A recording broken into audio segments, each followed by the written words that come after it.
The Beavers came out swinging against Washington State. A flurry of big plays early. He could go. Gone. Bolden came up with the catch. But the Cougs rallied, and now Oregon State is looking to regroup and finish. A trip to the farm is next. Coach Gary Anderson joins us to break down the week that was and preview this week's game against Stanford. Beavers Inside the Huddle starts now. Good rep. Everybody be a playmaker today. Let's go play, y'all. Here we go. Close toward the back of the end zone. Touchdown, Beavers! The Beavers lit up Reser Stadium on Saturday night against Washington State. Pac-12 After Dark, though, lived up to the hype. Welcome in to the Beavers Inside the Huddle studio. I'm Dusty Hare. That is not Steve Priest. Nigel Burton joining us in studio. Thanks for coming in, man. I appreciate it. I didn't get the memo, though. I did not get the tie memo. Usually, you know, it's fine. You look good, though.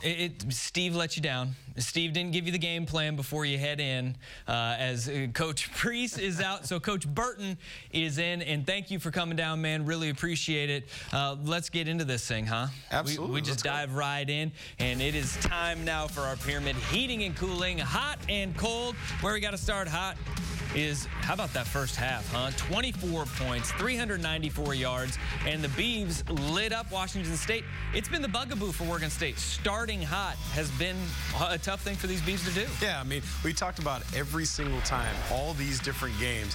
Hey, you can't give up such a huge lead in the first half and having to come back in the second half. And really, a lot of great second halves when you consider Boise State and you continue to go down through the schedule, Washington.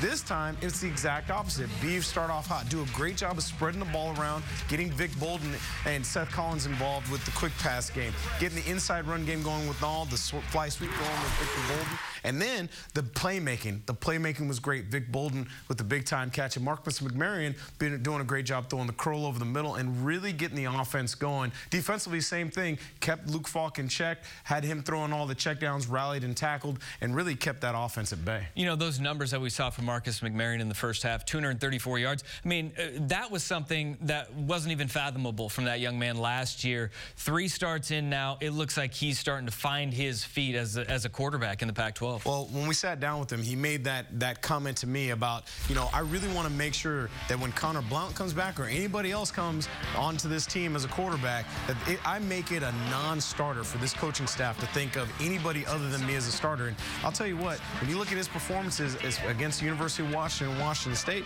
he's starting to make a case that he might be the guy regardless of whoever comes in there. Well, it was a hot first half for the Beavs, but it got cold in the second half. And what got cold was really Washington State heating up. And this is an offense that nobody keeps in check. The air raid lived up to the hype in the second half that it did not in that first half. Yeah, I mean, first of all, it was a great play call by Mike Leach and his staff. After being stymied the first half and even the first drive, you saw them come out with what's called a quarters beater. They do double corner routes by the number 2s, take the safeties out of the middle, and you saw the middle linebacker get beat by the running back right down the seam. And then all of a sudden, things just started to fall apart. The Beavers all of a sudden started to lean hard on their passing game, which really wasn't what got them in a position to have such a comfortable lead. And then, like you said, all of a sudden starts to happen is play after play after play by Gabe Marks there. And this play was just backbreaking. It was when the Cougars were really taking momentum. That's a play that should be an interception. Gabe Marks makes another great play, covered by 3 different guys. Then River Craycraft with that catch he had on the sideline, keeping 1 foot down. And on the opposite side, the Beavers just couldn't make any plays offensively. All of a sudden, the run game got stymied, and that's how Washington State took momentum. After just, 162 yards passing in the first half, 253 for Luke Falk in that second half, including 4 touchdowns. But as it was, the damn good moment brought to you by Flat Tail Brewing was that hot start in this play by Ryan Nall, showing a little bit of that speed, huh? You know, I'll tell you what, what's funny is we watched this game at the Pac-12, well, where I was in San Francisco, we won't say where, but, and some guys are, oh man, I can't believe how slow, you know, how does this guy, he's so big, how does he run away away from guys. I said, listen, you watch him in the Civil War last year, he did the same thing to the Ducks. You watch him this year against Cal, and all those athletes did the same thing to them. So maybe it's not about the defense. Maybe it's about that guy who's playing running back for the Beavers. Well, let's take a deeper look into that play that got the Beavers scoring early. I'll tell you what, this was a great example of what happens when you add a little bit of motion and a little bit of smoke and mirrors in the background, and how that can change a play. Now here you see Victor Bolden's going to go in motion with the fly sweep. Now what happened was initially Washington State was rolled down because Vic was in the slot, and their free safety was in the post and is also responsible for running the alley inside out to the football. But by Vic Bolden doing the fly sweep motion, what ends up happening is that Washington State rotates their safety down, while the other safety does not move himself back into the post, so they have somebody to run the alley. Now, what I really want you to pay attention to is watch these four guys here. All four of them have eyes on Vic Bolden. And with the nose tackle crossing the center's face, it creates a huge problem for the Cougars. After the handoff happens, you can see bad decision. On one side, bad decision. And what's the problem? The guy who should be in the alley running downhill for maybe a tackle of about 5 on Ryan Nall is sitting on the edge of the formation, not there to do his responsibility. The next thing I like is watch this little setup block. Now, right now, number 3 should be able to fold in, force it back to all the boys, and maybe it's a nice first down run. But Ryan Nall does a great job doing just a little stutter step so that Timmy Hernandez can seal this block, and then he turns on the Jets. And it is an absolute beautiful thing to watch. And like I said, once he turned on that Central Catholic speed, it was game, set, and match. Ryan Nall, big-time touchdown for the Beavers. You know what the amazing part about that is that this 4th week in a row we've seen a big play from the Beavs sprung on that same look. We've had the fly sweep go 92 yards from Victor Bolden. See, just last week we were talking about a big run from Ryan Nall, and then this week yet again we have seen that same action, that same look. People just don't learn. Well, it's just one of those things. If everything looks the same and you're getting a lot of variables out of it, it can keep a defense off balance. All right, let's hear from the coach himself. What does he think of his quarterback, Marcus McMaryion, and the performance he had against Washington State? Gary Anderson sits down with us as Beavers Inside the Huddle rolls on. Welcome back into the Beavers Inside the Huddle studio as we head down to Corvallis now, and the coach of the Beavs, Gary Anderson, joins us. Coach, how you doing this evening? I'm doing okay. You guys good? Now, Coach, last week you guys take on Washington State, and Marcus McMaryion comes out, and he came out firing. You get a quarterback out on the field. He throws for over 200 yards in the first half, and then 327 for the game as a whole. Looking back on that game, grading Marcus McMarion's performance, how do you see the growth in Marcus McMaryion and how he handled Washington State? Well, I think he did a pretty good job of managing the team. We had our struggles at Washington, just kind of managing some things offensively, not necessarily Marcus, but as a whole. I thought we managed the game in the first half very well, handled it, made some big plays when we were given the opportunity. The people around him caught the ball when they needed to catch the ball, so it was good to see. And you know, the defense, obviously, at that point, they were locked in and saying, hey, these guys can throw the ball around a little bit. So I thought Marcus was a positive. He's making strides every week. He's working extremely hard to have his team rally around him and make the plays he needs to help us move the ball down the field. And that was a positive in the first half. Second half was a little bit of a flip-flop from that. They basically said, we're not going to let you run the ball, and we're going to get up in your face and play man coverage, and we struggled with that like we have a few times this year. So we got to get better at that if we're going to have success on offense, especially this week. You know, when you look at Marcus and his growth from where he was last year to this year, what's the biggest jump that he has in his game? Well, I think Marcus has just continued to grow. You know, as a player, he keeps battling through things. Football's important to him. He understands that study habits are very important, especially in the quarterback position, and getting himself in position to understand and know the offense. His ability to know the offense a little bit better has allowed him to be able to get the ball out a little bit cleaner and quicker. So, you know, we're moving in the right direction, and we'll continue to work to get the kids around him to help support him and use the offense the way we can use the offense where we are in this last 4 regular season games that we have to get points on the board. Well, Coach, late in the second half, critical drive, Cougars are moving the ball a little bit. Luke Falk leaves the pocket, and as he's getting converged on by the Beaver defense, he starts his slide, I thought a little bit late, and ends up taking a hit by Bright Ugwegbu, who goes in just as, you know, as you would expect him to, ends up getting a really big penalty that ends up continuing the drive and keeping the ball away from you guys. And as you watch that thing, I'm just curious, how do you teach your young men, because I really thought he was in a really tough spot, how do you teach him to not make that hit in that situation, considering Luke Falk slid it so late? Well, it is a very difficult spot. You need to understand your surroundings. I think you need to understand who you're playing against, and we've tried to teach the kids, teach our coaches, ourselves as a whole, to understand those moments and those scenarios. And we all know, every single one of us, that that is a penalty, and you cannot do that in this day and age. Still, it's instinctive. You're playing on emotion. You're trying to make a play. It's going to be 3rd and long if we get it into that situation. All that comes into it. We're in the moment. I think it's a learning environment. It's a learning situation for us, and it's unfortunate that we have to learn in that setting where Bright now can't play for the first half, and obviously it was a penalty that allowed the drive to continue. But I can help them. And so I learn from it. I try to tell myself, learn from the bad things that come your way, and try to help the kids learn from the bad things that come their way. You know, I could have pulled him in and said, listen, Luke's gonna slide, and that's what he's gonna do. He's gonna slide late. We could have worked on it and given him a little bit more of an idea. I didn't do that. It's something I'll definitely talk to the kids about, what kind of quarterback they're playing, and does it still work out that way? I don't know. Maybe it does, maybe it doesn't, but Bright will learn from it. We'll learn from it. But it's a difficult rule, yes, but it's the right rule. It's where we've gone in the college football world, and I think it's made the game a better place for the kids who are playing. All right, with the Washington State Cougars in the rearview mirror, let's start talking about those Stanford Cardinal. We continue with Coach Gary Anderson as Beavers Inside the Huddle rolls on.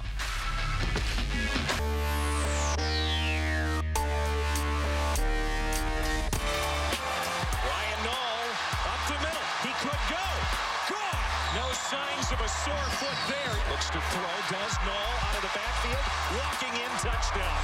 And are they glad to have him back? Ryan Knoll's been the workhorse for the Beavs at the running back position this year, as we welcome back in Coach Gary Anderson down in Corvallis. And Coach, Ryan Knoll was in an interview earlier this week on 750 The Game up here in Portland. He had a couple quotes that we want to bounce off you here really quick, and the first one was about you. He said, about you, he's a tough guy. He wants his players tough. I respect him more than anything. That's the way he likes it. He likes his guys who are physical and tough. He reminds me of my dad a little bit, loving off the field, hard on the field. When you hear Ryan Knoll, your running back, say that about you, what's your first reaction when you hear Ryan Knoll say that? Puts a smile on my face. I want our kids to be exactly what he described, and I think you have to be that way in life. You know, I want my own children to feel and think that way, and you know, that's what we have to be. We have a tough-nosed, hard-nosed, physical, tough football team that we're continuing to work to create, and it's definitely the most important part of anything that he said in that comment is the fact that you know, I think he knows I'm gonna be there for him, and that's why I do what I do at the end of the day. So that part of it puts a big smile. All right, well, the second part is what got Beav fans really excited, and we want to get your thoughts on this. He said, I truly believe if we do play our game and execute, we do all the things Oregon State does, we'll win all 4 games, and we'll be bowl eligible. That's exactly what he should think. So, you know, that's what we're talking about. The kids is prepare. I think they understand that they can compete with very good teams, which they've done this year. And we haven't won the games that we wanted to win. That's very obvious. But they understand that they can compete and play with those teams. And all the adversity that's been given to them, and it's piled up. There was many times when they could have looked the other way and said, woe is me, oh, let's look for next year, or whatever it may have been, but it's never fazed them. And that is their attitude. I truly believe that's just not flapping their lips and talking. That's what Ryan believes. And I would believe the same thing. If we play the way we need to play as a football team, which they all know that recipe. It's a very clean and simple and easy recipe. We've talked about it. We harp on it. We grind it out. And they prepare the right way. They'll have their opportunities to be in every one of these games late and have an opportunity to win them. Well, Coach, let's talk about the other big-time running back on the other side of the field, Christian McCaffrey. He hasn't necessarily had the season that everybody anticipated. And more importantly, you guys run a 3-4 defense that has some multiple looks, and so does Washington, and so does Washington State. And he struggled a lot in those games to get loose when you consider, 12 runs for 49 yards against UW, or really only 8 for 35 against Washington State. Is there anything that you saw in that film that maybe could give you guys a glimmer on how to contain Christian McCaffrey in this game?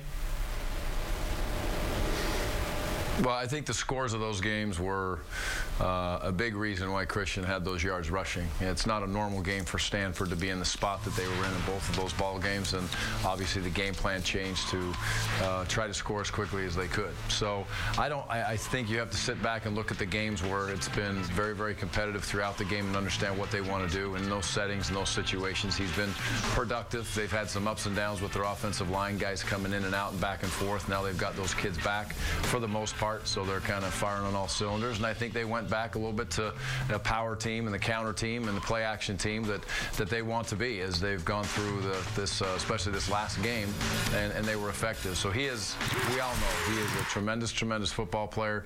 The thing that's best about Christian is you watch him on film, and maybe it hasn't gone the way. I'm sure this is not how he scripted this season to go for him overall, but he's always the kid that's tossing the ball back to the official. He's hustling back to the huddle. He's not putting his arms up in the air, going palms up, saying, "Oh, why didn't I get the ball? Why don't you block from?" You can just feel him. He's a tremendous leader out there. So you better be gap it up, take care of your business, or this kid will break it outside, inside, and he can cut back very, very well. He's a tremendous player. Well, you talk about it, Coach. He can hit you in so many ways, not just in the run game, but also as a receiver out of the backfield, or even a receiver lined up at slot, and in the special teams game. In particular, is there any thought to maybe not letting him touch the ball, kicking away from him, doing some things to make sure he gets limited touches in this game? That'll be the plan on special teams. We'll try to keep it away from them as much as we can. I think we've done a good job with that. We did a good job with that in the Washington game, and we'll need to continue to do a good job with that. We also did a good job with that in the Utah game, and you'll have to do that with Christian. We are not in a position to line up and say, we're going to punt the ball to you, kid, and we want to see you catch it at 40 yards and see what you got. We want to get it up there, hang it up in the air, get it 35 to 38 yards, and have him fair catch it and run down on him. And on the kickoffs, we want to keep him off guard, not knowing where the ball is going to go, and if we have to pop it up a little bit, we'll pop it up. I think Adley's done a good job with that at times. If we feel like we got a leg that can swing it out and get it deep in the end zone, then we'll take a shot at it. But you have to respect him every time he touches the ball. One thing that Stanford prides themselves on the other side of the football is a very physical front seven. Now, Oregon State, you guys no stranger to physical front sevens this year. You guys seem battle-tested. Talk about the challenge that your offensive line has in front of them and how they have learned from the Washington and Washington State games in consecutive order, and Utah. Well, the one thing that this front has done a little bit more than a couple of those other teams that we've played is they sit still a little bit. Washington State is tremendous at moving and diving in and out of gaps. Washington will sit up there and want to go toe-to-toe with you for the most part, similar to Stanford. So we've played all the different types of styles of defenses, and that should help us walking into this setting and this situation. But Stanford's very well coached. They have very good players on the defensive side of the ball. Their numbers would reflect that.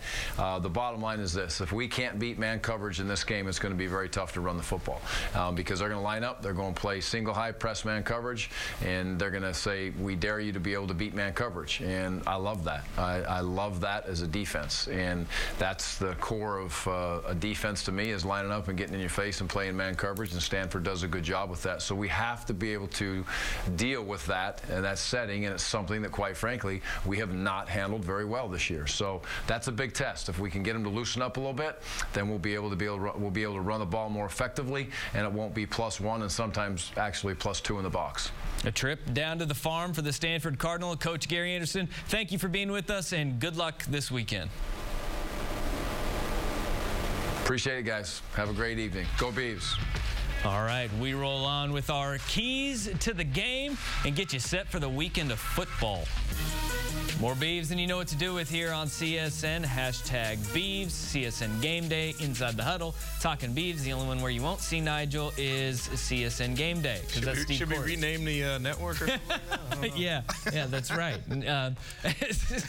We were talking to the break, and one thing that Coach Anderson said that really stuck out to you was when he's talking about Stanford's defense, the lack of movement up there, and you think that'll really benefit Oregon State. Yeah, I mean, I still go back to the fact that that Oregon State was able to run for 171 yards against Utah, who's the against Washington State, who is the #1 rush defense in the Pac-12. And they got real dudes, and they still move those guys because it creates confusion amongst the offensive line in terms of what their assignments are. If you stand still, and I know exactly where I'm supposed to go, and the guy next to me knows what he's supposed to do, we can really take advantage of you. And so the fact that Stanford doesn't move, I mean, listen, I would anticipate well over 200 yards rushing in this game for the Beavers if they can keep that momentum, stay physical like they have against Utah and against Washington State, and against a defensive line that has already kind of seen, that they can be taken advantage of, and they don't move.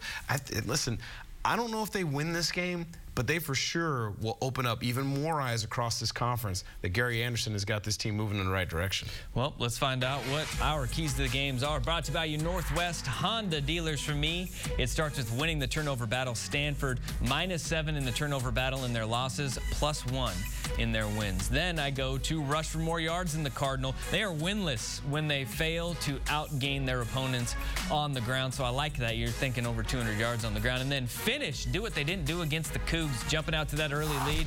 Got to finish off the Cardinal. Well, my keys of the game, I obviously don't have a picture that's as cool as Dusty's, but listen, I'm going to start off with contain Christian McCaffrey. He is one of these still the best players in college football. You can't necessarily stop him, but you can contain him in terms of how he can beat you running the ball, catching the ball in the special teams. 2, obviously we talked about running the football. You got to do it consistently. It can't be heavy in the first half and not in the second half like against Washington State, having run for 171 yards in that game, to a tune of almost 6 yards a carry, so they can get it done versus the Stanford defense. And then finally, win the special teams battle. We talked about McCaffrey already. We talked about Rector. But you've got a guy like Victor Bolden, who is such a weapon in your special teams game. If you can get him loose and contain Stanford's special teams demons that they have, I really think this could be a great, great victory for Oregon State. Not everybody's picture can be as regal as yours. It was like a senior picture that you had. Well, I don't know. I look pretty fat, to be honest. Hey, you said I don't know. You said I don't know if the Beavs can win. I got to nail you down on this. Do the Beavs win down on the farm? It's a tough one. It's going to be a tough battle because it's a road game, and they're a young team. But yeah, they're going to win. Yeah, they're going to win. We'll be back.